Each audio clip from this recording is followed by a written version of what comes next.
Mon téléphone a sonné. J'ai à peine jeté un coup d'œil à la notification avant de l'ouvrir, m'attendant à quelque chose d'aléatoire de la part de ma sœur, Danielle. Peut-être un mème. Peut-être un de ces faux check-ins amicaux qu'elle faisait de plus en plus souvent ces derniers temps. Mais dès que mes yeux se sont posés sur le texte, mon estomac a lâché. C'était une capture d'écran d'une discussion de groupe. Et tout en haut, son message disait « Elle est trop bête. Elle croit encore qu'on se soucie d'elle. Attends juste qu'on obtienne ce qu'on veut. » Mon cœur s'est mis à battre la chamade. J'ai parcouru le chat, les émojis de rire, les accords de personnes que je croyais être mes amis. Ce n'était pas une simple erreur. C'était la preuve. Ma sœur s'était jouée de moi depuis des mois, elle se montrait gentille, prenait de mes nouvelles, m'invitait à des sorties. Je pensais que peut-être, juste peut-être, elle avait changé. Mais je n'étais qu'un jeu pour elle. Et maintenant ? Je devais découvrir ce qu'il voulait avant de tout brûler. J'ai avalé la boule de trahison dans ma gorge et j'ai forcé mes doigts à bouger. Moi. Qu'est-ce que c'est ? Je voulais voir comment elle réagirait. En quelques secondes, la bulle de saisie est apparue. Danielle. OMG. Ignore ça. Ce n'était pas à propos de toi. C'était juste une blague. C'est vrai. Parce que rire de m'avoir piégé, c'était tellement drôle. Je laisse mes pouces planer sur mon clavier une seconde avant de répondre. Moi. Oh, LOL. Pas de souci. En tout cas, qu'est-ce que tu disais à propos de ce week-end ? J'adorerais passer du temps avec toi. Visage souriant avec hurrieur, elle a mordu à l'hameçon. Danielle. Pourquoi SSS Girl ? J'ai hâte. Elle pensait que j'étais toujours aveugle. C'est bien. Ça rendait les choses beaucoup plus faciles. Ce week-end-là, je les ai rejointes dans un café branché, jouant mon rôle. Danielle m'a serré dans ses bras quand elle m'a vue. Comme si nous étions les sœurs les plus proches du monde. Je lui ai rendu son étreinte, lui faisant croire qu'elle gagnait. Ses amis m'ont accueilli comme si de rien n'était. Comme si elle ne m'avait pas dénigré dans mon dos. Nous avons bavardé pendant un moment, des banalités, des faux rires, jusqu'à ce que, alors, j'ai entendu dire que tu avais eu une augmentation au travail, dit Danielle, les yeux brillants. C'est énorme pour toi. C'est donc ce qu'il voulait. De l'argent. Je leur ai adressé un sourire penaud. Oh, oui. Juste une petite augmentation de salaire. Rien d'important. J'ai vu une lueur de déception dans ses yeux avant qu'elle ne la masque par une fausse excitation. Mais je n'avais pas fini. Honnêtement, ai-je soupiré, je pensais investir dans une entreprise bientôt. Peut-être même avoir mon propre appartement. Je les ai vus s'agiter. Comme des vautours autour d'une nouvelle victime. Au cours des semaines suivantes, je leur ai laissé croire qu'ils resserraient leur emprise. Danielle a commencé à se comporter comme la meilleure des sœurs. Elle m'invitait plus souvent à sortir, m'appelait tous les jours, me posait des questions sur mon travail, mes projets, mes finances. Un soir, elle m'a dit en souriant, « Tu devrais investir dans l'entreprise de mon ami. » C'est vrai. Parce que confier mon argent à un escroc qu'elle connaissait était une excellente idée. J'ai fait semblant d'y réfléchir, hochant la tête d'un air pensif. Mais en coulisses, je verrouillais tout. J'ai changé mes mots de passe bancaire. J'ai retiré Danielle de mes contacts d'urgence. J'ai même demandé à un avocat de renforcer la sécurité de mes finances. Parce que quand je leur ai coupé les vivres, ils n'ont pas eu un seul centime. Un soir, Danielle m'a invité à une fête chez son ami. Je n'avais pas l'intention d'y aller. Mais alors qu'elle prenait des boissons, j'ai vu son téléphone s'allumer sur la table. Normalement, je ne fouinerais pas. Mais là, ce n'était pas normal. J'ai jeté un coup d'œil vers le bas. Elle vient à la fête, c'est ça ? Assure-toi qu'elle boive beaucoup. Ce sera plus facile comme ça. Un frisson m'a parcouru l'échine. Qu'est-ce ? Le enfer. J'avais fini de faire semblant. Mais j'avais besoin d'un dernier acte avant de les exposer. À la fête, j'ai laissé Danielle me tendre un verre. J'ai même fait semblant de le boire à petites gorgées. Puis, j'ai erré dans une autre pièce. C'est là que je l'ai entendu. Elle a accès à tellement d'argent, a chuchoté l'une des amies de Danielle. On doit juste lui faire signer quelque chose. C'était ça. C'était tout ce dont j'avais besoin. Je suis rentré, mon verre à la main, et je me suis assis à côté de Daniel. Puis, devant tout le monde, j'ai dit, « Alors, laquelle d'entre vous a eu l'idée de cette petite escroquerie ?» Silence. Puis Daniel s'est mis à rire nerveusement. « De quoi parlez-vous ?» J'ai sorti mon téléphone et leur ai montré la capture d'écran qu'elle m'avait accidentellement envoyée. Vous savez exactement de quoi je parle. Son visage s'est vidé de son sang. Et puis, comme une horloge, ses fausses excuses ont commencé à pleuvoir. Mais j'étais déjà partie. Dès que je suis sortie de cette fête, je me suis sentie plus légère. C'était comme si un poids avait été enlevé de ma poitrine. Et la présence étouffante du faux amour, de la manipulation et des années de tromperie. Mais je savais qu'il ne suffisait pas de partir. Je devais m'assurer qu'il ne pourrait plus jamais me toucher. La première chose que j'ai faite, j'ai bloqué chacun d'entre eux. Daniel. Ses faux amis. Les gens qui s'étaient moqués de moi dans mon dos en prétendant être mes amis. Ils sont partis. Ensuite, j'ai passé en revue mes courriels, mes médias sociaux et mes comptes.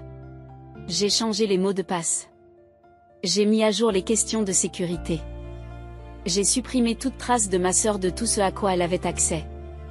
Mes finances, verrouillées. Mon téléphone? J'ai changé de numéro. Je ne faisais pas que la couper du monde. J'effaçais complètement son accès à ma vie. Une fois que j'avais fini, elle ne pouvait plus jamais me contacter. C'est à ce moment-là que les appels de notre mère ont commencé à arriver. J'ai fixé mon téléphone, regardant le nom de ma mère clignoter sur l'écran. Je savais exactement de quoi il s'agissait. Daniel avait couru vers elle, jouant la victime, racontant une histoire où j'étais la sœur cruelle et ingrate qui avait abandonné sa famille. J'ai soupiré et j'ai décroché. Avant même que je puisse dire un mot, la voix tranchante de ma mère a coupé la ligne. « Que as-tu fait à Daniel ?» J'ai serré la mâchoire, gardant ma voix calme. « Maman, elle t'a dit ce qu'elle a essayé de faire ? Elle a dit que tu l'avais embarrassée devant ses amis, que tu l'avais humiliée sans raison, et que maintenant elle pleurait à chaudes larmes. Tu sais à quel point tu as l'air sans cœur ? » Ma main s'est resserrée sur mon téléphone. Bien sûr, Daniel n'avait pas raconté toute l'histoire. « Maman, dis-je lentement. J'ai des preuves. Elle se servait de moi, elle me manipulait. Elle ne voulait que mon argent, et quand je ne suis pas tombée dans le panneau, elle a essayé de me piéger en me faisant signer quelque chose d'alcoolisé. Tu comprends à quel point c'est dangereux ? » Silence. Pour la première fois, maman hésite. Puis, comme toujours, elle se rabat sur ses excuses. C'est ta sœur, chérie. La famille pardonne. Peut-être qu'elle a juste, non, ma voix était ferme, inébranlable. Ce n'est pas un malentendu. Ce n'est pas une erreur. Elle savait exactement ce qu'elle faisait. Une autre pause. Puis, plus douce, plus manipulatrice. Tu sais qu'elle a du mal en ce moment. Tu ne peux pas l'aider un peu ? Mon cœur s'est refroidi. C'était ça. C'était la raison pour laquelle ma mère appelait vraiment. Elle se moquait de ce que Daniel avait fait. Tout ce qui l'intéressait, c'était que je sois financièrement stable et que ma sœur puisse encore se servir de moi comme d'un filet de sécurité. Au revoir, maman. Clic, pour la première fois de ma vie, je me suis choisie. Et j'ai refusé de me sentir coupable. Le lendemain, j'ai fait quelque chose que j'aurais dû faire depuis longtemps. J'ai appelé mon avocat. Je dois m'assurer que mes finances et mes biens sont protégés contre toute tentative de fraude potentielle. Elle m'a posé quelques questions et quand je lui ai expliqué la situation, elle n'a même pas hésité. Vous devez mettre en place des barrières légales, m'a-t-elle dit. Bloquez tous les comptes partagés. Signalez toute activité suspecte et protégez vos biens personnels. Si elle est désespérée, elle pourrait essayer de falsifier des signatures ou de manipuler des gens pour accéder à votre argent. J'ai senti un frisson me parcourir l'échine. Je n'aurais jamais cru que ma propre sœur s'abaisserait à ce point, mais elle avait déjà prouvé ce dont elle était capable. Je n'ai donc pas attendu. À la fin de la journée, j'avais fermé d'anciens comptes communs, mis en place des alertes à la fraude sur mes comptes bancaires, informé mon employeur que personne, pas même la famille, n'était autorisé à manipuler mes documents, Déposer un avis juridique restreignant toute demande financière liée à mon nom. C'était épuisant. Mais lorsque je me suis finalement couché ce soir-là, j'étais sûre d'une chose, Daniel ne pourrait plus jamais me toucher. Daniel ne pourrait plus jamais me toucher. 3 jours ont passé. Puis, sorti de nulle part, un courriel est apparu dans ma boîte de réception. De Daniel. Objet, je suis désolé, appelle-moi s'il te plaît. Je l'ai regardé fixement. Je savais ce que c'était. Le schéma classique du manipulateur. Première phase. Essayer de me faire croire qu'il s'agit d'un malentendu. Deuxième phase. Si ça ne marche pas, jouer la victime et mendier de la sympathie. Troisième phase. Si tout le reste échoue, se mettre en colère et me faire porter le chapeau. Je l'ai ouvert d'un clic, parcourant ces mots. Je ne sais pas ce qui s'est passé entre nous. J'ai l'impression que tu as mal compris, et j'aimerais que nous redevenions les sœurs proches que nous étions. S'il te plaît, on peut se voir et parler? Je veux juste que ma sœur revienne. Je t'aime. Mes doigts ont survolé le bouton de réponse. Mais j'ai repensé à cette nuit-là. Les rires dans le groupe de discussion. La façon dont elle avait essayé de me piéger. La façon dont elle me considérait comme rien de plus qu'un chèque de paie. Et j'ai fermé l'email. Non lu. Daniel avait perdu le droit de faire partie de ma vie. Le plus étrange dans le fait d'exclure ma sœur? Je m'attendais à me sentir seule. Mais au lieu de cela, j'ai commencé à remarquer quelque chose d'autre. Les personnes qui se souciaient réellement de moi, vraiment, profondément, étaient toujours là. Une amie proche du travail a remarqué que je n'étais pas dans mon assiette. Elle m'a invité à passer chez elle, juste pour parler. Nous avons partagé une bouteille de vin. Et pour la première fois depuis des semaines, j'ai ri d'un vrai rire profond. Une autre amie m'a envoyé un message. J'ai vu que tu avais coupé les ponts avec Daniel. Je voulais juste te dire que je comprends. Si jamais tu as besoin de parler, je suis là. Et ça m'a frappé. J'ai passé tellement de temps à essayer de gagner l'amour de ma sœur. J'ai essayé de prouver que j'étais assez bien pour elle. Et pourtant, pendant tout ce temps, j'avais déjà des gens qui m'aimaient pour ce que j'étais.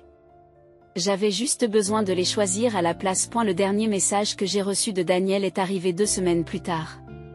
Il était court. Vité, tu te crois meilleur que moi? J'ai regardé l'écran pendant un long moment. Puis, sans hésiter, je l'ai effacé. Elle n'avait plus de pouvoir sur moi. Elle ne l'aurait plus jamais. Le lendemain du jour où j'ai effacé le dernier message de Daniel, je me suis réveillée en me sentant différent. Plus léger, plus clair. Pendant des années, j'avais porté le poids de ses attentes, de ses manipulations, de son amour conditionnel. Et maintenant, c'était enfin fini. J'ai préparé mon café et je me suis assise sur mon balcon, regardant la ville s'animer. Pour la première fois depuis une éternité, je n'avais pas l'impression de devoir à qui que ce soit une explication à mon bonheur. Mais couper les ponts avec elle ne se résumait pas à effacer un numéro. Il s'agissait de reconstruire ma vie d'une manière qui m'appartienne vraiment. Cela signifiait fixer de nouvelles limites. Cela signifiait choisir la gentillesse, mais seulement pour ceux qui la méritaient vraiment. Cela signifiait ne plus jamais laisser quelqu'un comme Daniel entrer dans ma vie. Cela n'a pas été facile. Une semaine plus tard, j'ai reçu un nouvel appel de ma mère. Cette fois, elle ne criait pas. Elle pleurait. Daniel a du mal à s'en sortir, a-t-elle chuchoté. Elle est vraiment dans une mauvaise passe. Je sais qu'elle t'a fait du mal. Mais elle reste ta sœur. Elle a besoin de toi. J'ai saisi mon téléphone et j'ai respiré profondément. L'ancienne moi, celle qui recherchait désespérément la validation, l'approbation, aurait pu céder. Mais plus maintenant. J'ai gardé ma voix calme, ferme. Elle avait besoin de moi quand elle riait de m'utiliser. Elle avait besoin de moi quand elle essayait de me piéger. Je lui ai donné des chances, maman. Elle les a toutes brûlées. Silence. Puis, je ne comprends pas pourquoi tu es si froide. Ça m'a piqué. Parce que la vérité, c'est que je n'étais pas froide. Je me protégeais enfin. Mais pour les personnes qui profitent de votre manque de limites, le respect de soi ressemble toujours à de la cruauté. Je n'ai pas froid, ai-je dit doucement. J'en ai juste fini. Et pour la première fois, je le pensais vraiment. Un après-midi, je suis entrée dans mon café préféré, prête à écrire dans mon journal, ce qui était devenu ma nouvelle routine. Alors que je commandais mon café, j'ai entendu une femme devant moi qui avait du mal à payer. Sa carte ne fonctionnait pas, elle fouillait dans son sac, les joues rougies par l'embarras. Sans réfléchir, j'ai tapé ma carte sur la machine. C'est pour moi, ai-je dit avec un petit sourire. Elle m'a regardée, stupéfaite. Attendez, sérieusement? J'ai acquiescé. J'y suis déjà allée. Ce n'est pas grave. Ses yeux se sont remplis de larmes. Tu n'as pas idée de ce que cela représente pour moi, a-t-elle murmuré. Je viens de sortir d'une situation très difficile. Aujourd'hui était censé être mon nouveau départ, et elle s'est arrêtée, secouant la tête. Tu viens d'illuminer toute ma journée. J'ai cligné des yeux, réalisant quelque chose d'énorme. Pendant des années, j'avais gaspillé ma gentillesse pour des gens qui ne la méritaient pas. Mais cela ne signifiait pas que la gentillesse était mauvaise en soi. Cela signifiait simplement que je devais la donner aux bonnes personnes. Des personnes qui ne la considéraient pas comme acquise. 3 mois ont passé. La vie était belle. Paisible. Un soir, j'ai reçu un appel d'un numéro inconnu. J'ai hésité à l'ignorer, mais quelque chose dans mes tripes m'a dit de répondre. Dès que j'ai décroché, je l'ai regretté. C'était Daniel. Elle sanglotait. S'il vous plaît, j'ai besoin d'aide. Je suis resté silencieux. Je n'ai plus rien, virgule. C'est-elle étouffée. Maman ne veut pas me donner d'argent. Mes amis m'ont tourné le dos. Je ne sais pas quoi faire. J'ai fermé les yeux. C'était exactement ce qu'elle m'avait fait pendant des années. Jouer la victime. Elle a fait remonter mes émotions. Elle attendait de moi que je laisse tout tomber et que je la sauve. Mais je n'étais plus cette fille. Je suis désolée que tu aies du mal à t'en sortir, dis-je doucement. Mais je ne peux pas t'aider. Elle inspira brusquement. Quoi? Tu vas me laisser souffrir? Tu me laisses souffrir. Cela l'a fait taire. Je n'ai rien dit d'autre. J'ai juste raccroché. Et pour la première fois, je ne me suis pas sentie coupable. Ce soir-là, j'ai retrouvé les personnes qui étaient devenues ma vraie famille. Des amis qui m'avaient soutenue. Des gens qui ne m'avaient jamais utilisé, manipulé ou donné l'impression que je devais mériter leur amour. Alors que nous rions pendant le dîner, j'ai compris quelque chose. La famille n'est pas une question de sang. Il s'agit des personnes qui se manifestent pour vous, non seulement lorsqu'elles ont besoin de quelque chose, mais aussi lorsque vous avez besoin d'elles. Daniel et moi étions nés dans la même famille. Mais cela ne signifiait pas que je devais la garder dans ma vie. Car parfois, la chose la plus aimante que l'on puisse faire est de laisser partir les personnes qui ne vous apportent que de la souffrance. Et c'est exactement ce que j'ai fait. Pour la première fois de ma vie, je ne marchais pas sur des œufs. Je n'attendais pas la prochaine fois que Daniel se servirait de moi. Je ne m'inquiétais pas d'être trompée, manipulée ou moquée dans mon dos. J'étais libre. La liberté avait meilleur goût que n'importe quelle fausse relation. Je me suis concentrée sur moi-même. J'ai commencé un nouveau hobby. J'ai voyagé. J'ai renforcé les amitiés qui comptaient vraiment. Et surtout, j'ai cessé de m'excuser de m'être choisie. Les mois se sont transformés en années. Daniel n'est plus qu'un lointain souvenir. Une leçon de plus dans mon passé. Je n'ai jamais pris de ses nouvelles. Je ne me suis jamais demandé ce qu'elle faisait. Parce que pour la première fois, mon bonheur n'était plus lié à elle. Un soir, alors que je regardais le coucher de soleil, une pensée m'a traversé l'esprit. Si je pouvais revenir en arrière, ferais-je quelque chose de différent? Et la réponse était simple.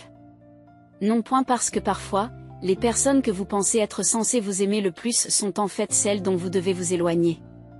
Et lorsque vous y parvenez enfin, c'est là que vous trouvez le vrai bonheur.